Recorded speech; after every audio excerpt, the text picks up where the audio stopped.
है पूरे बिहार में मानसून एक बार फिर से सक्रिय हो गया है। बिहार के 16 जिलों में जमकर बारिश हुई है। आज भी बारिश के आसार है। राजधानी पटना समेत 25 ऐसे जिले हैं जहां आज गरज के साथ अच्छी बारिश का पूर्वानुमान मौसम विभाग ने जताया है। ज्यादा जानकारी दे रही हैं संवाददाता विनीता मिश्रा। राजधानी पटना समेत पूरे बिहार में मानसून की थोड़ी बेरुखी के कारण किसानों के चेहरे मुरझाए हुए हैं, लेकिन अब उनके चेहरों पर थोड़ी सी रौनक लौटी है, क्योंकि मौसम विभाग की माने तो आज राजधानी पटना समेत बिहार के कई ऐसे जिले हैं जहां अच्छी बारिश का पूर्वानुमान जताया जा रहा है। हालांकि कल देर रात राजधानी पटना समेत कई बिहार के ऐसे जिले हैं जहां थोड़ी बहुत बारिश हुई है सुबह से, लेकिन अभी फिर से तेज धूप है। लेकिन मौसम विभाग की माने तो पटना सहित 25 ऐसे जिले हैं जहां आज गरज के साथ बारिश के आसार जताए जा रहे हैं। कैमूर, नवादा और रोहतास में भी आज भारी बारिश का अलर्ट भी जारी किया गया है। वहीं राजधानी पटना की अगर हम बात करें तो कल यानी रविवार के दिन जो तापमान है उसमें गिरावट तो जरूर दर्ज की गई। थोड़ी बहुत रात में बारिश भी हुई, लेकिन जितनी उम्मीद थी उतनी बारिश नहीं हुई। लेकिन पटना के अलावा औरंगाबाद, पूर्वी चंपारण, ढाका, रफीगंज, किशनगंज तमाम ऐसे क्षेत्र हैं जहां अच्छी बारिश हुई है और लोगों को जितनी उम्मीद थी उस अनुरूप बारिश भी हुई है। लेकिन पटना में अभी भी जो उम्मीद है कि अच्छी बारिश होगी, वो उम्मीद अभी भी लोग जता रहे हैं। जो किसान हैं वो अभी भी इसी उम्मीद में बैठे हुए हैं कि काश अच्छी बारिश हो जाए और जो उनके खेत सूखे पड़े हैं वहां फिर से हरियाली नजर आए। हालांकि कल रात में अच्छी बारिश तो हुई है, लेकिन एक बार सुबह में फिर से तेज धूप निकल आई है। लेकिन मौसम विभाग ने पूर्वानुमान जताया है कि पटना समेत 25 ऐसे जिले हैं जहां पर आज अच्छी बारिश होगी।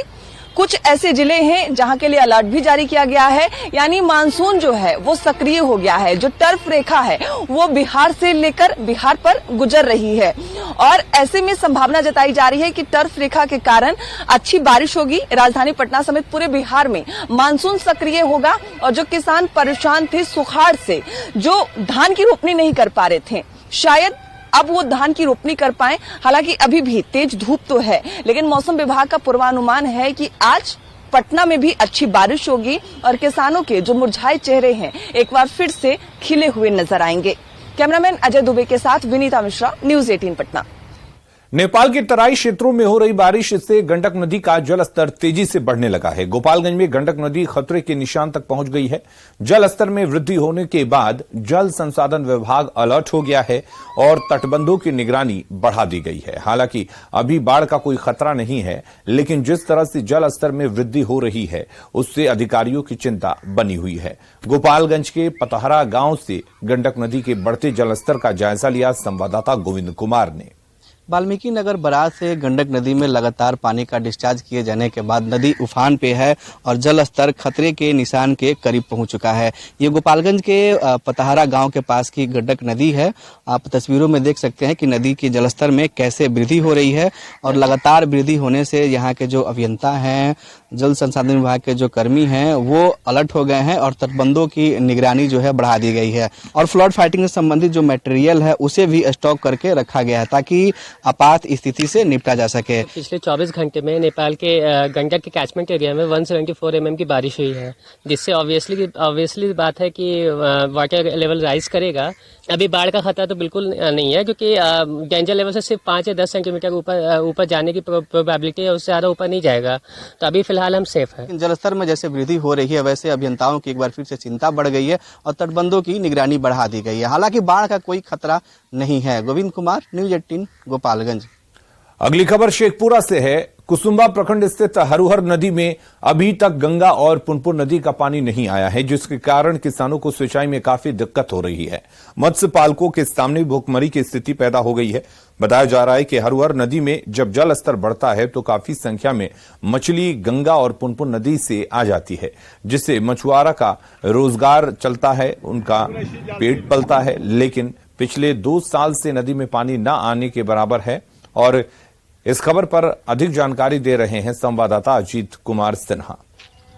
बारिश नहीं होने के कारण आप देख लीजिए हरुहर नदी में पानी का जल स्तर नहीं बढ़ रहा है। हालांकि कुछ संभावना थी कि गंगा नदी का दबाव बढ़ेगा तो हरुहर नदी में पानी का जल स्तर भी ज़्यादा ऊपर होगा, ताकि सिंचाई की व्यवस्था भी मजबूत होगी और साथ साथ मत्स्य पालन का भी कार्य होगा।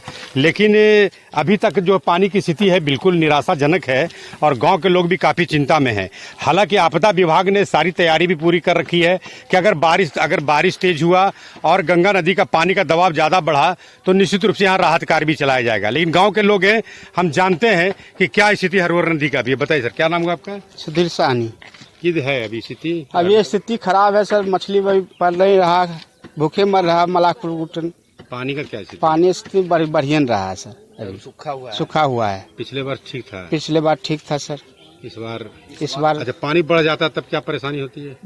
पानी बढ़ जाता था, आने जाने में दिक्कत जरी होता है यार। और नदी में घर में भी पानी? घर में पानी हल्का फुल्का रुक जाता है। लेकिन अभी परेशानी है आप लोगों की? अभी ज्यादा परेशानी है सर। और बताइए क्या दिक्कत है, बताइए। पूरा परेशानी है सर, हम लोग के पानी नहीं आ रहा था, इसलिए हम लोग कुल परेशानी में सर। हम मछली से खाइबे करते हैं सर, जीवे करते हैं।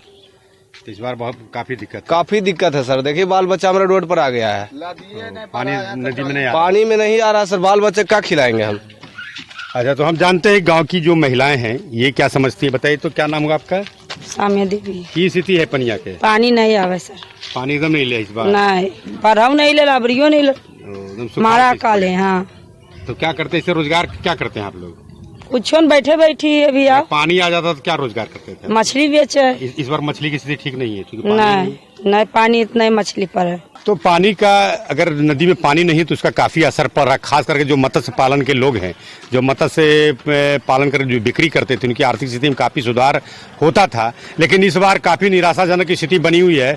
जरूरत है जिला प्रशासन को वैसे मत्स्य पालकों को रोजगार से जोड़ने का, ताकि स्थिति में आर्थिक स्थिति में इनका सुधार हो सके।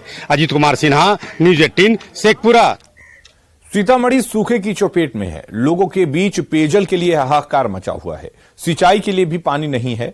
उद्भव सिंचाई परियोजना में कुल 450 सिंचाई के साधन हैं, जिसमें से 150 से ज्यादा सिंचाई के साधन लंबे अरसे से बंद पड़े हैं। सीतामढ़ी जिला सूखा की चपेट में है और यहाँ के किसान इन दिनों काफी परेशान है। वजह साफ है कि मौसम ने दगाबाजी दिया है और खेतों में दरार पड़ चुके हैं और सिंचाई के कोई साधन नहीं है।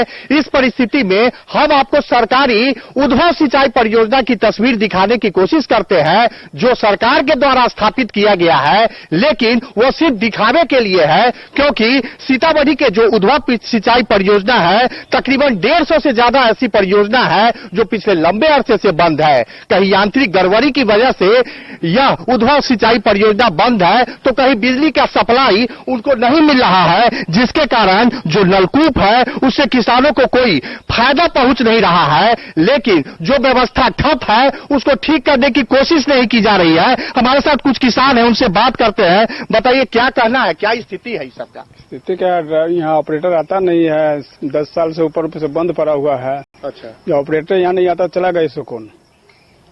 मतलब ठप है? ठप है। 10 सालों को कोई फायदा 10 साल से कोई फायदा नहीं है। तो आप लोग कैसे अभी जो सूखा का स्थिति है? सूखा तो ऐसे पड़ता हुआ, कहाँ कुछ हो पाया है, सब तो ऐसे पड़ा हुआ है। बिया जल रहा है, बगल में देखिए, बगल में है बिया तो जल रहा है। ऑपरेटर को पता नहीं है, एक बार भी आकर देखना चाहिए यहाँ पर क्या है नहीं है। वो अवे नहीं करता है तो कहाँ जाएंगे खोजने हम? स्टेट बोर्डिंग के बगल में बीज गिरा हुआ है, देख लीजिए सूखे की स्थिति है, बीज सूख रहा है, कोई आता उता नहीं है। कोई सूखा का स्थिति है तो कोई नहीं आ रहा है, कोई खोज खबर नहीं है। नलकूप डिपार्टमेंट से भी कोई नहीं आ रहा है। तो अभी बहुत प्रॉब्लम हो रहा है सर, पानी का व्यवस्था नहीं है। मोटा मोटी 10 साल से ये स्टेट बोर्डिंग बंद पड़ा हुआ है, बिया सब जल गया हुआ है। हम लोग को बहुत समस्या है।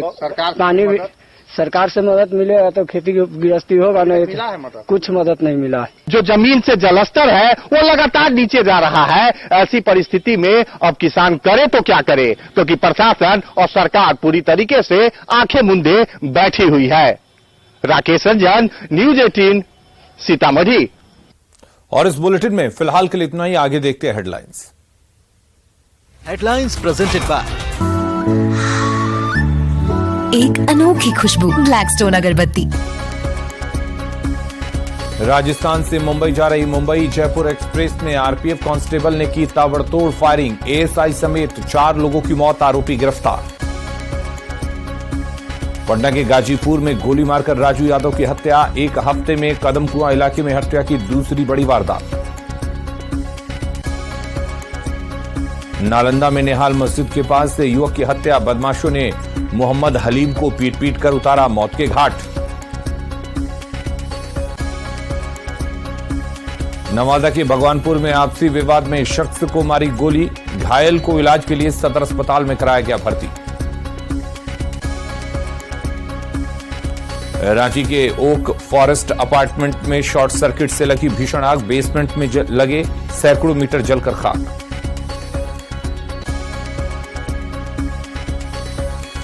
बिहार में फिर सक्रिय हुआ मानसून, 16 जिलों में भारी बारिश, पटना समेत 25 जिलों में मौसम विभाग ने जारी किया अलर्ट। हेडलाइंस प्रेजेंटेड बाय एक अनोखी खुशबू ब्लैक स्टोन अगरबत्ती।